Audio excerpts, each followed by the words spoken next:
اعوذ باللہ من الشیطان الرجیم، بسم اللہ الرحمن الرحیم، اللہم صلی علی محمد و آل محمد۔ قائم ٹی وی کے خصوصی پروگرام تخت عراق دیکھنے والے تمام ناظرین کو السلام علیکم۔ میں ہوں آپ کا میزبان سجاد شاہ جی۔ ہمارے ساتھ ہماری خوش بختی کہ موجود ہیں، کسی تعارف کے محتاج نہیں ہیں، آپ کا نام ہی آپ کا تعارف ہے، مولانا سید خورشید عابد نقوی صاحب۔ السلام علیکم۔ وعلیکم السلام۔ خیریت سے ہیں آپ؟ الحمدللہ۔ ہماری گفتگو پچھلے حصے میں یہ کہہ لیجئے کہ یہاں تک پہنچی تھی کہ حضرت مختار کا کن کن لوگوں نے ساتھ دیا، اور ظاہر ہے کسی بھی تحریک کے کامیاب ہونے کے لیے یا کسی بھی تحریک کو آگے بڑھانے کے لیے آپ کو ایک ٹیم ورک کی ضرورت ہوتی ہے، ایک ٹیم کی ضرورت ہوتی ہے۔ وہ ہمیں دکھائی دیتا ہے جیسے حضرت موسیٰ فرعون کے دربار میں جانے سے پہلے پروردگار سے دعا کرتے ہیں کہ میرے بھائی کے ذریعے میری کمر کو مضبوط کر دو، اور رسول خدا کے ساتھ بھی بنی ہاشم جس طریقے سے موجود ہیں، تو ایک ٹیم ورک ہے۔ امام حسین کے ساتھ کربلا میں ان کے ساتھ ہی، تو حضرت مختار کے ساتھ بھی یقیناً ایک ایسے افراد کا ہونا بہت ضروری تھا جو تحریک کے ساتھ مخلص ہوں اور جن کا مقصد عین عبادت پہ مبنی ہو، جو قاتلان حسین کو سزا دینا بالکل صحیح سمجھتے ہوں اور بالکل صحیح ایک ذہن رکھتے ہوں۔ آغا یہ فرمائیے گا، اس میں کن کن مشہور افراد کے نام آتے ہیں اس زمانے کے جو حضرت مختار کے اس تحریک میں شریک ہوئے، اور ان کے شامل ہونے سے اس تحریک میں کتنا زور پڑا؟ جیسے حضرت ابراہیم ابن مالک اشتر ہیں، جی میں سمجھتا ہوں کہ وہ اس تحریک کا ایک بہت اہم حصہ ہیں۔ یہ سمجھیے کہ اگر اس تحریک کو یہ کہا جائے کہ جیسے ایک سکے کے دو رخ ہوتے ہیں، صحیح، تو مختار کی تحریک کے دو بڑے اہم کیریکٹر ہیں، ایک خود مختار ابن عبیدہ ثقفی، ٹھیک ہے، اور دوسرا ابراہیم ابن مالک اشتر، سبحان اللہ، یعنی مولا علی کے صحابی سبحان اللہ، مالک اشتر کے بیٹے ابراہیم۔ سبحان اللہ۔ جناب ابراہیم کو ایک فوقیت یہ بھی حاصل ہے مختار کے ساتھیوں میں کہ ابراہیم وہ ہیں مالک اشتر کے بیٹے، ایک طرف تو یہ مالک اشتر کے بیٹے، ٹھیک ہے، دوسری طرف انہوں نے فنون حرب یعنی وار ٹیکنیک ٹھیک ٹھیک، اس وقت کی مولا علی علیہ السلام سے سیکھی ہے۔ اللہم صلی علی محمد، کیا کہنے، یعنی جو اسلام کا سب سے بڑا سالار اعظم اگر اسلام کا کوئی قرار پائے گا، بے شک، علمدار اسلام، بے شک، لا فتح اللہ علی، لا فتح الا للہ سیف اللہ ذو الفقار۔ تو یہ علی جیسے شجاع اور شمشیر زن کے شاگرد بھی ہیں، کیا کہ، اور شاگرد بھی ایسے نہیں کہ علی نے ان کو اس طرح سے تربیت کیا جیسے علی نے اپنے بیٹوں کو جناب ابو الفضل عباس علمدار علیہ السلام کو اور اپنے بیٹے جناب محمد حنفیہ کو، کیا کہنے، تو جو وار آپ نے عباس کو سکھایا وہ ابراہیم ابن مالک اشتر کو سکھایا، جو ترت آپ نے عباس کو سکھائی وہ ابراہیم ابن مالک اشتر کو سکھائی، کیا کہنے، بالکل ایک سطح پر۔ اور یہ مولا ابو الفضل عباس علمدار علیہ السلام سے جناب ابراہیم علیہ السلام کی موانست محبت کا ایک بہت اہم واقعہ ہے کہ جب واقعہ کربلا کے بعد ابراہیم کربلا گئے جہاں امام حسین علیہ السلام کا روضہ بھی کچی مٹی سے بنا ہوا تھا، ابو الفضل عباس علمدار علیہ السلام کا روضہ بھی کچی مٹی سے بنا ہوا تھا، ظاہر ہے وہ اس وقت کا قریب ترین زمانہ تھا۔ بالکل، تو آپ نے مولا عباس علمدار علیہ السلام کی قبر مبارک پر منہ رکھ کر یہ جملہ کہا، کیونکہ یہ بات مشہور ہے کہ امام حسین علیہ السلام نے مولا ابو الفضل عباس علمدار علیہ السلام کو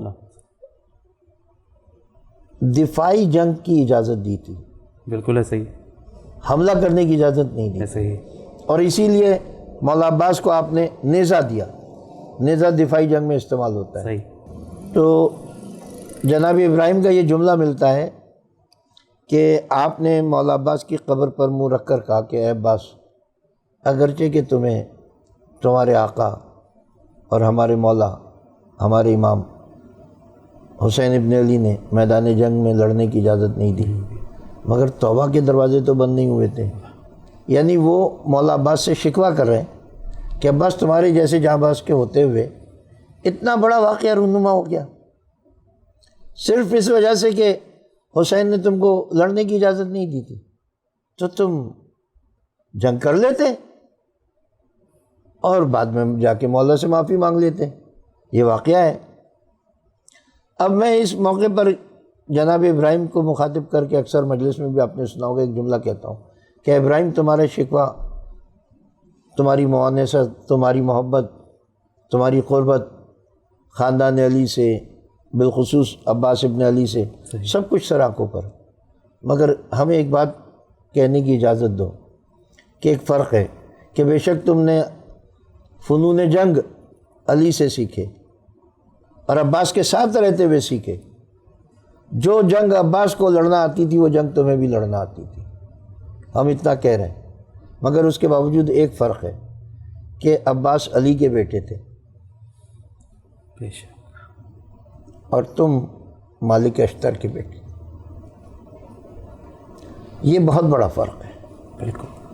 تو ابراہیم مالک اشتر کے بیٹے، عبداللہ کامل، یعنی عبداللہ کامل مختار کے ان جانثار ساتھیوں میں سے کہ جنہوں نے مختار سے کچھ دیر پہلے شہادت حاصل کی، مگر مختار کو چھوڑا نہیں. جناب ابراہیم تو ایک عرصہ دراز سے جنگ پر گئے ہوئے تھے اور پھر وہ مصر کی طرف چلے گئے تھے اور مختلف علاقوں میں چلے گئے تھے، تو وہ تو واپس نہیں آ سکے. مگر عبداللہ کامل نے بھرپور ساتھ دیا مختار ابن ابو عبیدہ ثقفی کا آخر تک. یہ جو واقعہ درمیان میں میں عرض کر رہا تھا کہ مختار نے عبید اللہ ابن زیاد کو قتل کرنے کے لیے ایک لشکر بھیجا جی، اور اتنے بھرپور انداز میں بھیجا کہ اس لشکر کی تیاری کے لیے قاتلان حسین سے ادھار غلام لیے. اس واقعے میں جب قاتلان حسین نے مختار پر یورش کی اور پھر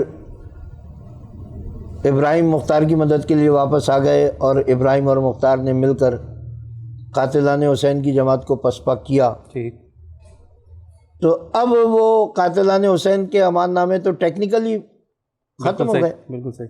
کیونکہ کسی بھی سازشی کو حاکم وقت کی طرف سے پناہ تو نہیں دی جا سکتی، وہ منسوخ ہو گئے خود ہی، وہ خود بخود ہی منسوخ ہو گئے.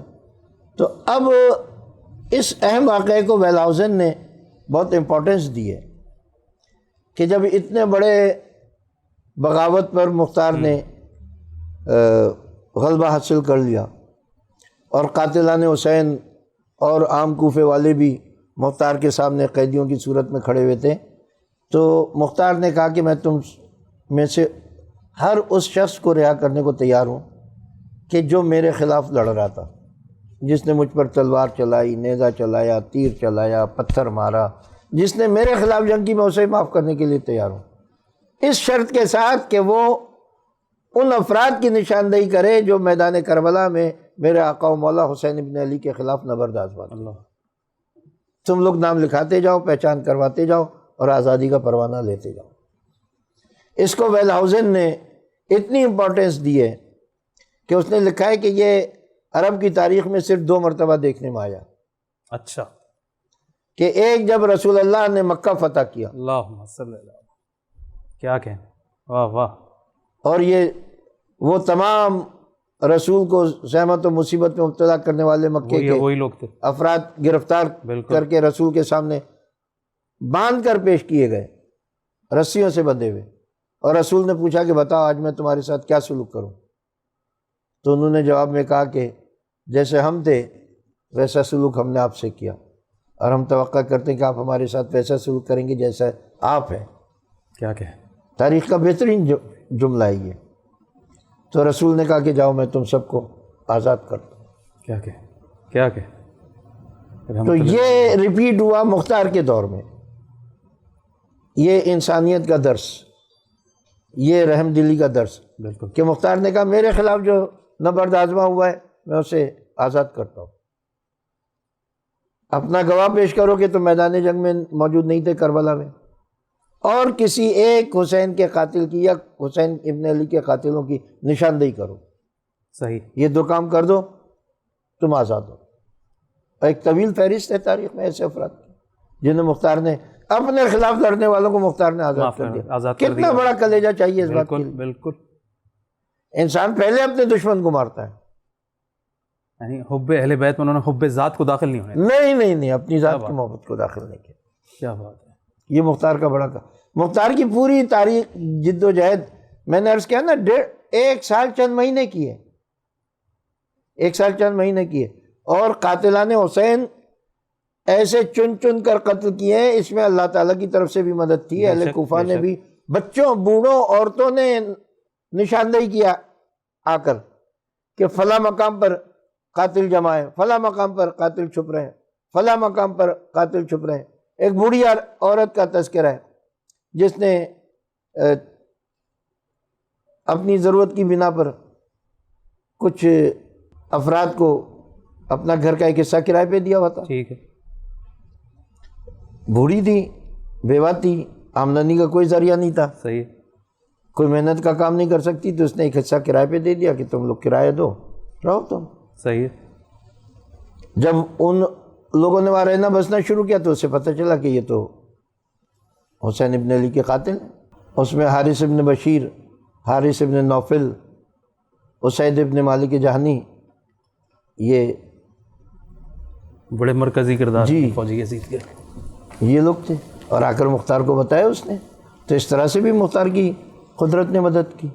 مختار کو تو اللہ تعالیٰ نے خود, مختار نے عبید اللہ ابن زیاد کے سامنے جب ابن زیاد نے کہا کہ اب مختار گرفتار ہے, مختار ہاتھ پاؤں بندھے ہوئے چمڑے کے فرش پہ بٹھایا جا چکا ہے, تلوار جلاد تلوار لیے ہوئے کھڑا ہوا ہے سر پر. صحیح. مختار سے کہا کہ اے مختار اب تمہیں کون بچا سکتا ہے مجھ سے؟ کہا کہ جس نے مجھے پیدا کیا ہے. کیا کہ کہا وہ تمہیں کیسے بچائے گا, اب تو تلوار تمہارے سر پر ہے. کہا ابن زیاد تو غلط سمجھ رہا ہے, اللہ نے مجھے اس لیے پیدا کیا ہے کہ میں تجھے قتل کروں, تجھے اس لیے نہیں پیدا کیا کہ تو مجھے قتل کر. کیا جرت ہے کہ یہ جملہ بول رہے ہیں. جی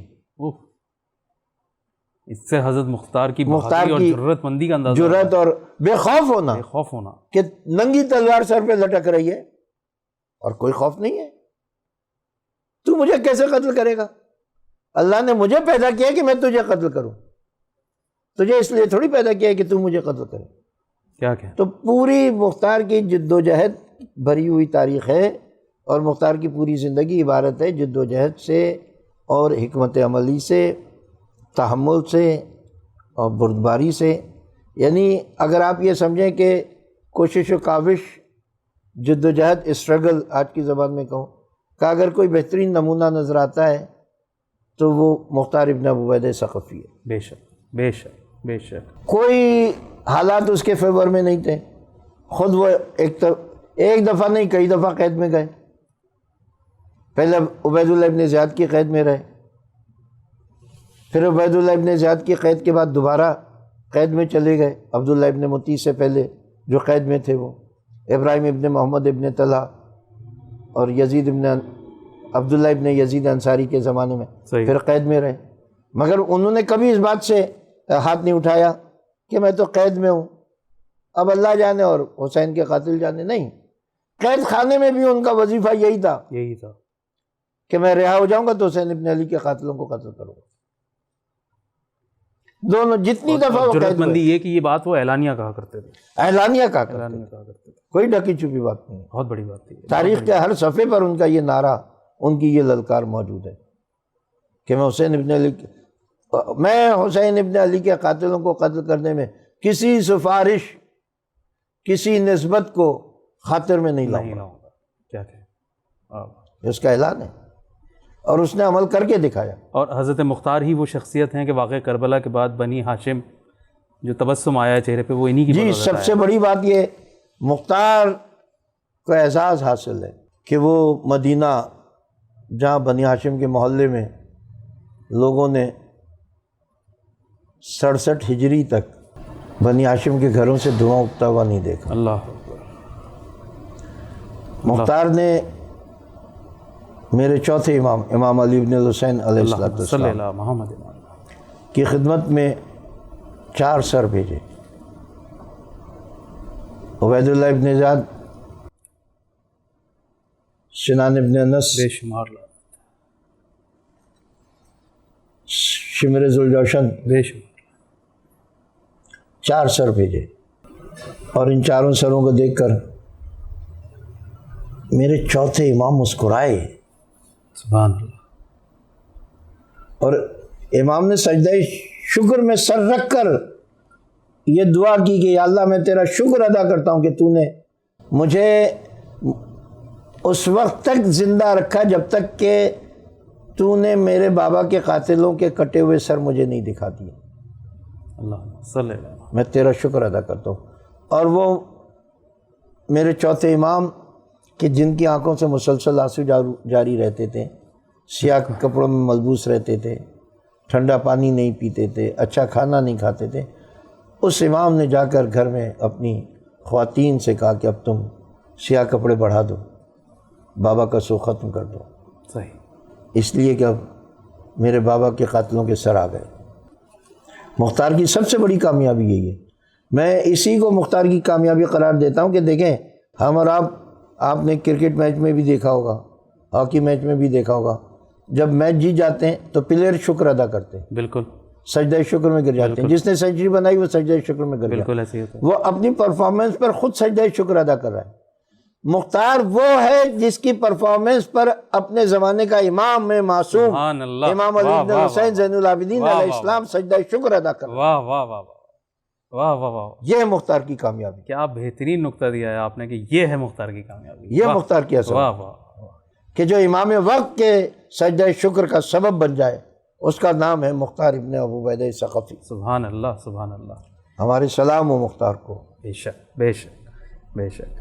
آقا یہ بتائیے کہ آج 1444 ہجری کا مسلمان، چاہے وہ نوجوان ہو یا ادھیڑ عمر ہو یا اس سے بڑا ہو، حضرت مختار کی شخصیت اس کے لیے کس طرح مشعل راہ ہے؟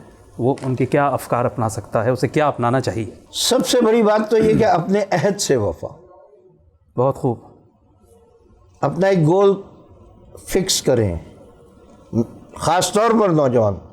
دیکھیں جو بزرگ ہو جاتے ہیں صحیح، وہ تو اپنی زندگی کا بیشتر حصہ گزار چکے ٹھیک ہیں. ہے. نوجوانوں کو اور لڑکوں کو جو اپنی طالب علمی کے زمانے میں وہ اپنا گول فکس کریں، اور وہ گول یہ فکس نہ کریں کہ ہمیں خدا نہ کرے فتنہ و فساد برپا کرنا ہے، صحیح، ہمیں قتل عام کرنا ہے. وہ گول فکس کریں کہ ہمیں اپنی زندگی کا کوئی ایک ٹارگیٹ بنا لے کہ ہمیں یہ کام کرنا ہے.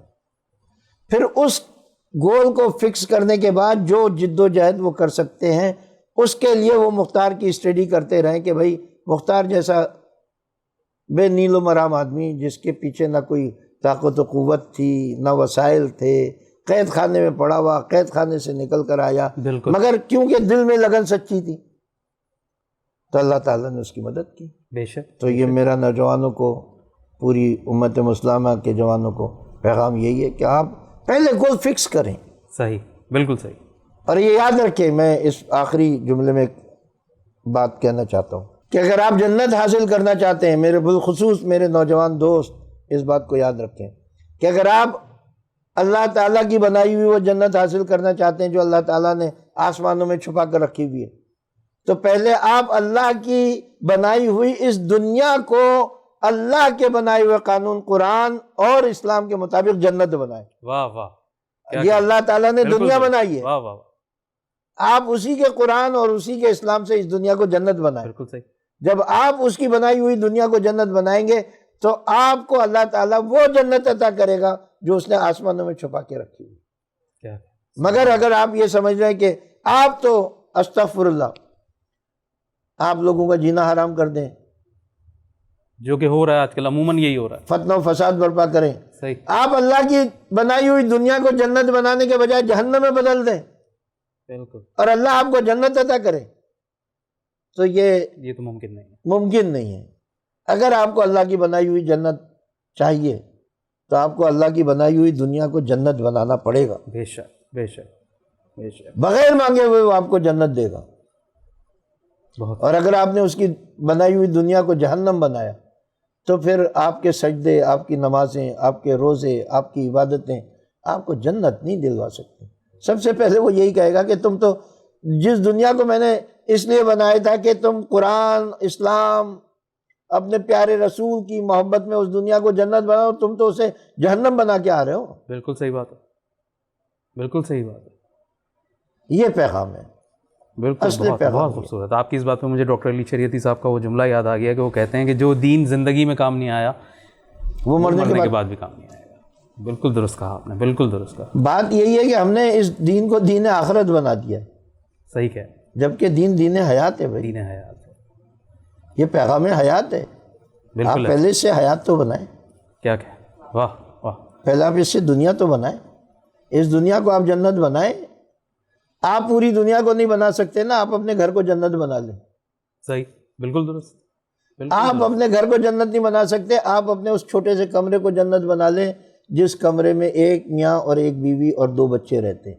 صحیح, اس حجرے کو جنت بنا واہ, لیں. آپ کہہ سکتے ہیں یا اللہ میں محلے میں جنت نہیں بنا سکتا تھا, میں شہر میں جنت نہیں بنا سکتا تھا, میں ملک میں جنت نہیں بنا سکتا تھا, میں جہاں جنت بنا سکتا تھا میں نے وہاں جنت بنا دی. کیا کہ, واہ واہ واہ واہ. ناظرین, آپ نے گفتگو ملاحظہ فرمائی, اور یہ آخری پیغام جو تھا یہ بہت اہم ہے, بہت اہم ہے, جو کہ اب ہمیں ڈیلیور نہیں ہوتا عموماً. اور ہم بہت شکر گزار ہیں جناب مولانا سید خورشید عابد نقوی صاحب کے کہ انہوں نے اپنا قیمتی وقت ہمیں دیا اور اپنے علم سے ہمیں فیضیاب کیا. اور میری کیفیت اس وقت جو ہے وہ بہت روحانی اور بہت جذباتی ہے ان سارے حالات واقعات پہ ڈسکشن کے بعد, اور خاص کر کے اس آخری پیغام کے بعد. خدا کرے کہ ہم سب کو اس پہ عمل کرنے کی توفیق ہو. میں قائم ٹی وی کی طرف سے آغا آپ کا بہت شکریہ ادا کرتا ہوں آپ کا وقت دینے کے لیے. بہت نوازش. ناظرین, کربلا میں امام حسین کا قیام اور آپ کے اصحاب باوفا اور عزیزان کی راہ خدا میں شہادت اخلاص, عمل و تقوی اور پرہیزگاری کا درس دیتی ہے. غم حسین دائمی ہے, مگر ساتھ ساتھ ہی ہم حضرت مختار ابن ابو عبیدہ ثقفی کے لیے بھی دعا گو ہیں, کیونکہ آپ محب اہل بیت تھے اور آپ ہی کی بدولت لبھائے اہل بیت پر تبسم آیا. اس پیغام کے ساتھ اجازت چاہوں گا کہ ملے نہ کوئی غم تم کو غم حسین کے بعد, بے شک ملے نہ کوئی غم تم کو غم حسین کے بعد, عید زہرا بھی مناؤ غم حسین کے بعد. سر کاٹ کر مختار لے آئے لعینوں کے, ہے رخ پہ آج تبسم غم حسین کے بعد. اپنا اور اپنے گرد و نواح سب کا خیال رکھیے گا. پروگرام تختہ عراق سے سجاد شاہ جی کو اجازت دیجیے. خدا حافظ.